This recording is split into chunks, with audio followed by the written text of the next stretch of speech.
کل تک خان صاحب یہ بات کہتے رہے ہم فرانس سے کیسے مقابلہ کریں گے کہ معیشت کے معاملات خان صاحب نے کہا ہمارے فرانس اور یورپ کے ساتھ جڑے ہوئے ہیں، اور آج میاں شہباز شریف صاحب اسی شاتم رسول کے ساتھ بغل گیر ہو کر اس کے اپنے ہاتھ کو رکھ کے اس بات کو ثابت کر رہے ہیں کہ ہم اسلامی بھائی چارے کے اوپر یقین نہیں رکھتے۔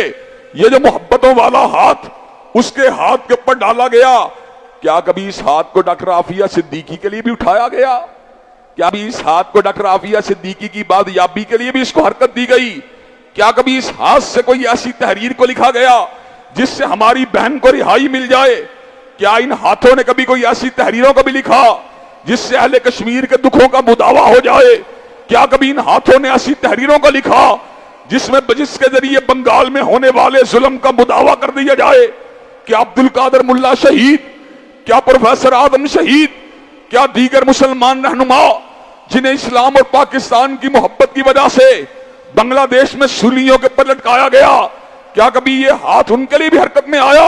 برما کے اندر مسلمانوں کے وجودوں کو کاٹا گیا، مسلمان عورتوں کے گرے بانوں کو چاک کیا گیا، ان کی گردنوں کو کاٹا گیا، ان کے جسم کے حصوں کو کاٹا گیا، مسلمان بچوں کے گوشت کے ٹکے بنائے گئے، مسلمانوں کی مسجدوں کو نظر آتش کیا گیا، مسلمانوں کے وجودوں کے ساتھ کبابوں کو بنایا گیا، ان کبابوں کو کھایا گیا۔ کیا کبھی یہ ہاتھ جو ہیں ان مظلوموں کے لیے بھی حرکت میں آئے؟ وجہ کیا ہے؟ وجہ یہ ہے کہ ہم اس بات کو فراموش کر چکے ہیں کہ اخوت اس کو کہتے ہیں، چبھے کانٹا جو کابل میں تو ہندوستان کا ہر پیر و جواں بے تاب ہو جائے۔